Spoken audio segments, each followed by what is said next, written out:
Ethan had never expected his break on the observation deck to turn into a disaster. The sun of this distant planet, faint and orange, cast long shadows across the station.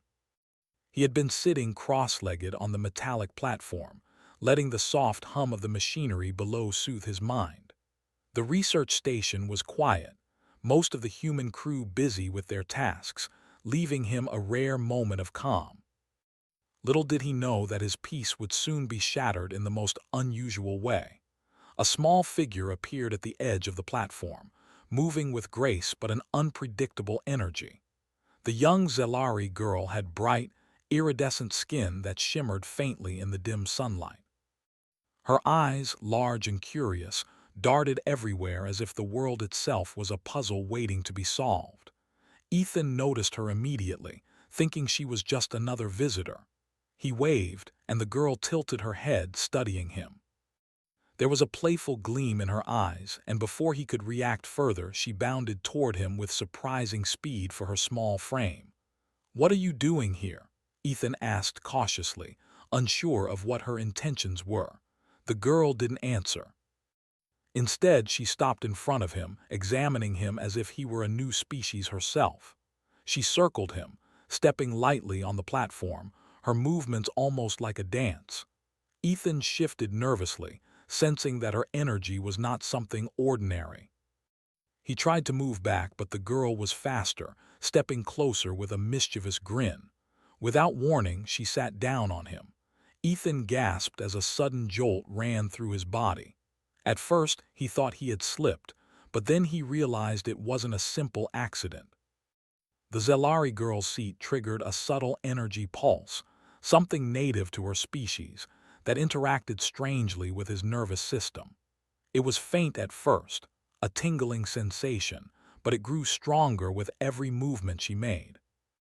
The girl laughed, a sound like wind chimes, unaware of what had just happened.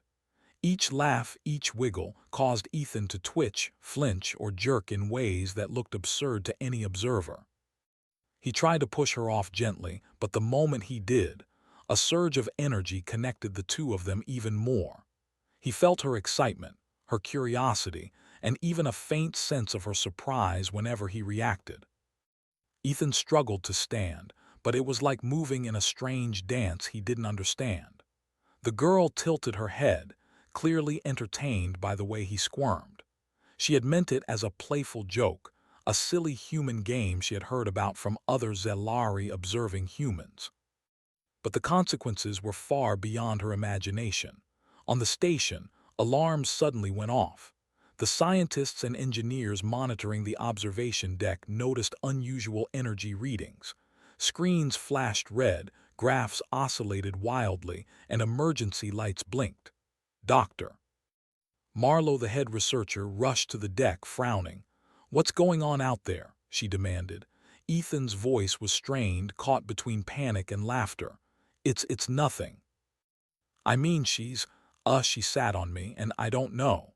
He waved his hands, but every motion triggered a new jolt, making him stumble comically. The Zelari girl giggled and leaned forward, unintentionally increasing the intensity of the bond. This was not mere mischief anymore. The accidental connection between human and alien had created a temporary but unpredictable link. Ethan could feel her heartbeat, her quick, curious thoughts, and a cascade of emotions he had never experienced before. "Doctor." Marlowe and the other crew members approached carefully. "Step away from her, Ethan," she instructed, though her voice carried both concern and fascination. "We're detecting a resonance, some kind of link between you two. It's not harmful, but it's unprecedented." Ethan tried to explain, but words failed him as another wave of energy coursed through his body. He jumped slightly, causing the girl to squeal in surprise. Then she shifted again, and suddenly his hand moved on its own, almost like a puppet being tugged by invisible strings. The crew watched in awe and slight fear. Never had they seen a human and a Zelari bond in such a spontaneous way. The girl's species was known for their energy sensitivity, but this was different. Somehow, her playful action had triggered a direct connection to a human's nervous system, a scenario no one had predicted. As Ethan finally managed to sit still, the girl tilted her head and studied him with curiosity. "Why are you reacting like that?" she asked in her melodic language, though words barely captured the strange sensations between them. I, I think you accidentally connected to me," Ethan said carefully. "I can feel you. Everything you do, I feel it too." His voice trembled slightly, a mix of confusion and awe. The girl blinked. "Connected," she repeated. Then she reached forward slowly, touching his arm. Another pulse of energy ran through him, stronger than before. Ethan flinched and laughed at the same time. "Okay, maybe this is more than a joke." It took hours for the crew to calm both Ethan and the girl. They set up a temporary field to stabilize the energy link while analyzing the connection. Sensors were placed on Ethan's body, monitoring his vitals, while the girl remained nearby, cautiously observing him. The mood shifted from chaos to curiosity as everyone realized the potential of this accidental bond. Ethan, once frustrated and embarrassed, began to notice something incredible. He could sense her emotions, her joy, her fear, her curiosity, and the girl, in turn, seemed to notice his reactions. There was a strange, almost instinctive communication forming between them, built not on words but on shared sensation. By evening, the sun dipped below the horizon, casting the station in shades of purple and orange. The girl finally stepped off Ethan, hopping lightly onto the deck. He rubbed his arms, feeling exhausted but exhilarated. You're strange," the girl said, tilting her head. Her voice carried amusement and genuine curiosity. "I didn't mean to do that." Ethan managed a shaky laugh. "Neither did I, honestly, but now I think we need to figure out what this bond really means." Dr. Marlowe approached, her eyes wide with excitement. "This could change everything," she said. "A human connected to a Zelari through their energy systems. If we can understand this, it might open doors to communication we never imagined." The girl looked at Ethan again, her expression thoughtful. "Are you going to be okay with this?" she asked. Ethan shrugged, a small smile forming despite his lingering unease. "I guess I don't have a choice," he replied. "But if it helps us understand each other, maybe this joke wasn't so bad after all." As the night settled over the station, Ethan and the Zelari girl sat near each other, not speaking, just feeling the faint echo of the connection that bound them. The stars above twinkled in silent witness, and for the first time in a long while, Ethan realized that being human didn't just mean surviving. It meant adapting, understanding, and sometimes finding courage in the most unexpected situations. Little did they know, this accidental bond was only the beginning. A larger challenge was already approaching, one that would test not just their connection, but the limits of human ingenuity and alien curiosity alike. And so, a joke meant for laughter had set the stage for something far greater, a partnership that neither species could have predicted, and a story that was only just beginning. The morning light spilled across the observation deck, painting the station in shades of pale gold. Ethan had spent the night trying to make sense of the strange bond that had formed between him and the Zelari girl. Every movement, every gesture from her seemed to ripple through him, sometimes gently, sometimes in sudden jolts. At first, it had been funny. Now it was becoming a challenge. The girl, whose name he had learned was Lyra, approached him cautiously. She had not fully understood the consequences of her playful joke, but now she seemed aware that their connection was more serious than she imagined. Her small hands hovered near his arm, hesitating, as if worried that any sudden motion might set off another surge. Ethan smiled at her, trying to ease the tension. "Don't worry," he said. "I'm getting used to it." Sort of, he flexed his fingers, feeling the strange sensations echoing back from her nervous system. "But we need to understand it, or it's going to make normal life impossible." Lyra tilted her head, her large eyes reflecting curiosity. She had never encountered a human who could withstand, or even adapt to her species' energy link. Most humans would have been overwhelmed within minutes, their nervous systems flooded with alien signals. But Ethan seemed different. He could feel, sense, and even anticipate her emotions in ways no one else could. Dr. Marlowe and her team set up a controlled lab nearby to study the bond. Sensors were attached to both Ethan and Lyra, mapping the subtle currents of energy that now flowed between them. Screens flickered with data as graphs and waveforms danced across the monitors. "This is extraordinary," Dr. Marlowe said, leaning forward. "The connection isn't just emotional, it's physical, neurological. Ethan, you're literally feeling her experiences." Ethan rubbed the back of his neck, wincing slightly as a ripple of energy shot through him. "Feels weird," he admitted. "Like I'm walking through someone else's mind sometimes." Lyra giggled softly. "And it tickles," she added, moving her fingers near a sensor. A sudden spark ran through Ethan's arm and he jerked, stumbling back. The lab team murmured in excitement, but Ethan could barely keep his balance. "Maybe we should take a break," he suggested, "before I end up flying across the room." Outside, the station was waking up. Crew members were moving through corridors, unaware of the extraordinary experiment unfolding on the observation deck. Most of them assumed that Ethan was simply dealing with a curious alien, but in reality, he was living a human-first experience, adapting, enduring, and finding clever ways to turn a chaotic situation into a manageable one. Lyra watched him carefully. She had started to realize that their bond wasn't just about fun. Ethan's reactions influenced her too. If he flinched, her pulse would quicken. If he relaxed, she felt a faint calm ripple through her body. It was as if the connection was a two-way street, a strange bridge between human and Zelari physiology.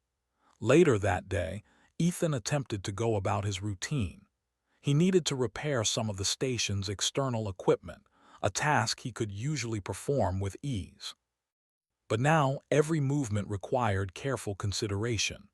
Lyra hovered near him, giggling when his hands twitched unexpectedly. Each minor slip or sudden reaction sent waves through both of them, making even simple tasks like unscrewing panels a challenge. Still, Ethan adapted.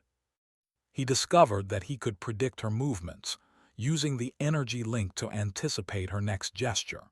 When she leaned forward or shifted her weight, he adjusted his own balance before the surge hit. Over time, he began to feel almost synchronized with her, their movements flowing together like a strange, alien dance. The situation took a dramatic turn when the station's sensors picked up an approaching fleet of unknown ships. Alarms blared as red lights flashed across the corridors. The human crew rushed to the control room, trying to assess the threat. Dr. Marlowe's voice came over the intercom, calm but tense. "Unknown vessels approaching at high speed. They're not responding to communication signals. All personnel, prepare for potential conflict." Ethan and Lyra exchanged a quick glance. The energy link had prepared them for something unexpected, but this was a challenge neither had faced before. As the first waves of enemy drones appeared on the station's scanners, Ethan realized that their bond might be the key to defending the station. He explained to Lyra quickly, pointing to the screens. "We need to move together. I'll guide you, and you can sense the drones' movements. We might be able to outmaneuver them if we stay linked." Lyra nodded, her eyes wide with determination. She understood instinctively that their connection was now a tactical advantage. Together, they navigated the station's corridors, moving faster than anyone else could manage. Ethan guided her through maintenance hatches and service tunnels, while the bond allowed them to anticipate each other's motions perfectly. When the first drone attacked, Lyra reacted before Ethan even had time to think. She leapt, using the station's walls to redirect the drone's trajectory. Ethan adjusted instantly, sending the energy surge through a nearby control panel to disable the drone's power supply. The team watching on the monitors gasped as the two moved in perfect coordination. Throughout the attack, the energy link allowed Ethan and Lyra to communicate without words. A flick of her wrist, a shift in her posture, or even a thought transmitted through the connection guided their every move. They were a single unit, blending human ingenuity with Zelari reflexes, and it gave the crew a fighting chance. The battle continued for hours, testing both Ethan and Lyra. Every misstep could have been disastrous, but their synchronization improved with each encounter. Ethan realized that humans' ability to adapt, quick thinking, improvisation, and courage was amplified by the link. He could anticipate threats and react in ways even highly trained soldiers could not. At one point, a massive drone breached the outer hull of the station. Lyra sensed it before Ethan did, alerting him with a subtle pulse that ran through his nervous system. Together, they devised a plan to trap the drone using the station's magnetic field generators. The maneuver required split-second timing, but the energy link allowed them to execute it flawlessly. When the drone was finally disabled, Ethan and Lyra leaned against a wall, breathing heavily. The connection between them still pulsed gently, a reminder of the bond that had started as a joke but had now become a lifeline. The crew slowly gathered around, their faces a mixture of relief and awe. "I've never seen anything like it," Dr. Marlowe said. "You two, you're remarkable. That bond, what you did together, it saved the station." Ethan smiled weakly, exhausted but proud. "I think we just worked together, that's all." Lyra tilted her head, her expression serious for the first time. "I didn't mean to cause so much trouble," she said softly, "but I think I understand now. We can do things together." Ethan nodded. "Yeah. Together, we can handle more than either of us could alone." As night fell over the station, the crew began repairs and the station's systems hummed back to normal. Ethan and Lyra sat near the observation deck once more, watching the stars twinkle above the alien landscape. The energy link, though stabilized, still pulsed faintly, a reminder of the adventure, the chaos, and the unexpected partnership they had forged. Ethan reflected on the events of the day. Humanity's strength wasn't just in physical power or technology. It was in adaptation, creativity, and courage under pressure. And Lyra, though alien, had become a partner who trusted him implicitly, a living proof that humans could connect, collaborate, and thrive even in the strangest circumstances. For the first time, Ethan felt a profound sense of purpose. The joke that had started it all, Lyra sitting on him in playful mischief, had grown into something far greater. It had revealed not only his resilience, but the potential for humans and aliens to understand each other on levels no one had imagined. And as the stars sparkled beyond the observation deck, Ethan knew that the challenge was far from over. Their bond would face tests far more dangerous than mischief and chaos. But for now, he allowed himself a small, proud smile. Lyra leaned back, resting her head lightly against the railing, and whispered, "Tomorrow, we do it again." Ethan laughed, feeling the pulse of her question run through him. "Tomorrow, we survive, and maybe, just maybe, we learn a little more about each other." The night was quiet, but both of them knew that this was only the beginning. Humanity had shown its ingenuity and courage, and together with Lyra, they had created a bond that could face any challenge, even those no one had yet imagined. The station had recovered from the first wave of attacks, but tension still hung heavy in the corridors. Ethan and Lyra had learned a lot about each other and their accidental bond, but they both knew that the real challenge was yet to come. The alien fleet had not retreated. They were regrouping, preparing for a coordinated strike that could overwhelm the human crew if they were not ready. Ethan spent the morning walking through the station, checking equipment and recalibrating sensors. The energy link with Lyra had stabilized somewhat, allowing him to anticipate her movements and even detect her emotions before she acted. It was a strange but comforting sensation, knowing that they could communicate without words. Lyra moved beside him, her presence bright and confident despite the danger ahead. She had started to understand the limits of her playful energy, and she was determined to use their bond to help protect the station. Every small twitch or flicker of her hand sent a signal through Ethan, and he could guide her just as effectively. Their teamwork had become seamless, a combination of human ingenuity and Zelari reflexes. The station's sensors soon picked up the incoming fleet again. This time it was larger, more organized, and faster than the first attack. Alarms blared through the corridors as red lights flashed. The human crew rushed to battle stations, preparing weapons, shields, and defensive turrets. Ethan and Lyra moved to the command deck, where Dr. Marlowe and the station's tactical officers were already coordinating strategies. "We need to anticipate their moves," Dr. Marlowe said urgently. "Ethan, Lyra, your bond gives us an edge.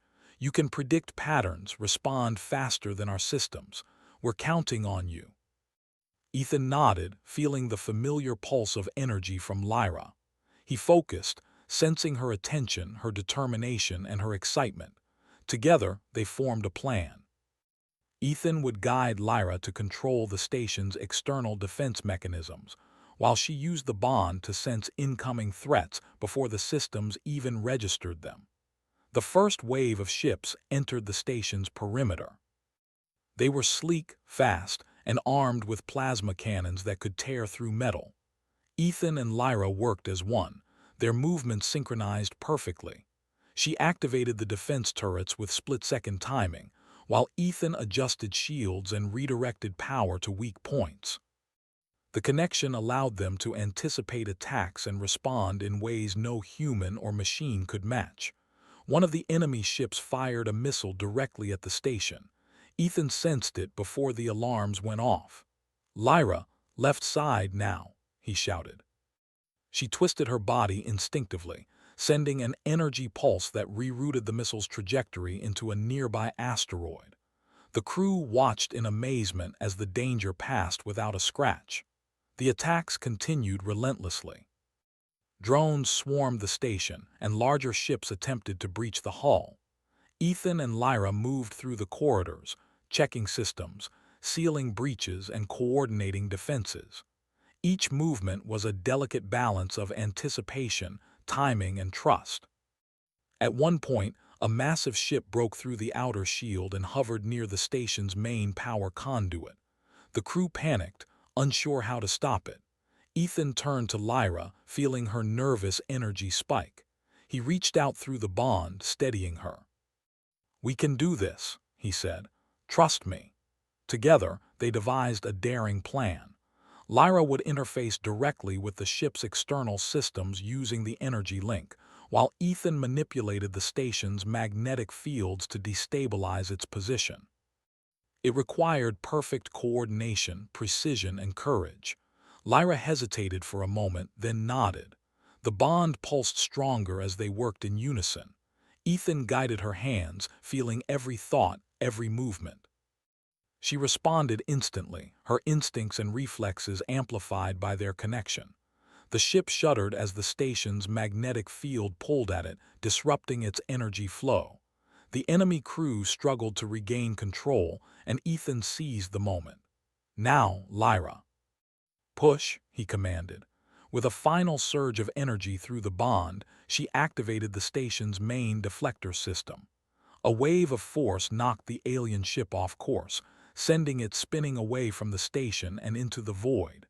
The station's alarms fell silent. The remaining enemy ships retreated, unable to match the human Zelari coordination. Crew members cheered, hugging each other and laughing with relief. Dr. Marlowe approached Ethan and Lyra, her eyes shining. "You too, you just saved us all." "That bond, it's more powerful than we ever imagined." Ethan smiled, exhausted but proud. "We just worked together," he said simply. "That's all." Lyra looked at him, her expression soft but serious. "It's more than that," she said. "You taught me something today. That humans can adapt, think, and fight in ways I never expected." Ethan chuckled. And you taught me that even a playful joke can turn into something incredible." He looked out at the stars, feeling a deep sense of connection, not just with Lyra, but with the universe itself. Humanity's ingenuity and courage had turned a potential disaster into a triumph. The days following the battle were quieter but filled with reflection. The crew repaired damages, upgraded defenses, and debriefed on the encounter. Ethan and Lyra spent their time understanding the bond further, learning how to control and stabilize it. Their connection had started as a simple accident, a joke, but it had become a partnership, a symbol of human adaptability and the power of interspecies collaboration. Lyra's playful nature returned, but now it was tempered with understanding. She would approach Ethan with curiosity, sometimes testing the bond in harmless ways but always respecting its power. Ethan, in turn, had learned patience, quick thinking, and the ability to trust in instincts he didn't fully understand. Together, they had grown stronger, not just as individuals but as a team. One evening, as the twin moons rose above the alien horizon, Ethan and Lyra sat on the observation deck, looking out at the stars. The connection still pulsed faintly, a gentle reminder of their shared experiences. "You know," Ethan said, breaking the comfortable silence, "I never thought a joke could lead to all this, but maybe this is how humans survive. We take the unexpected, the strange, and we turn it into something that works for us." Lyra smiled, tilting her head. "And maybe this is how we learn from humans," she replied. "We saw how brave, clever, and adaptable you are. You didn't just survive, you thrived." Ethan looked at her, feeling the energy pulse through him one last time for the day. "We make a good team," he said. "Human and Zelari," Lyra nodded, her eyes bright. "Yes, together we can face anything." As the night deepened and the stars shimmered, the bond between human and alien remained, a bridge of trust, courage, and understanding. The station was safe, but more importantly, Ethan and Lyra had discovered something extraordinary. That humanity's greatest strength was not just technology or weapons, but the ability to adapt, to learn, and to turn even the strangest accidents into triumphs. And in the quiet hum of the observation deck, surrounded by the endless expanse of the galaxy, they knew this was only the beginning of a journey filled with adventure, discovery, and a friendship that would endure far beyond the boundaries of their worlds. The accidental joke had set off a chain of events no one could have predicted, but in the end it had revealed the best of humanity, clever, brave, and unstoppable, even in the face of the unknown. Ethan leaned back, a smile spreading across his face. Lyra mirrored it, her small hand brushing against his. The bond, once chaotic and unpredictable, had become a testament to what humans could do. Together, they had turned a playful mistake into a victory that would be remembered by both species. As the moons cast their silver light over the station, Ethan thought about the future. The galaxy was vast, filled with mysteries and challenges, but humanity had proven itself. No matter what came next, humans could adapt, survive, and shine, sometimes in the most unexpected ways. Lyra giggled softly, breaking the silence. "Tomorrow," she said, "we explore more, and maybe play another joke." Ethan laughed, feeling the bond pulse gently through him once more. "Tomorrow," he agreed, "we face it together." The station hummed with life. The stars twinkled with promise, and humanity had once again proven that even a single human, clever, brave, and adaptable, could make a difference across the vast reaches of space.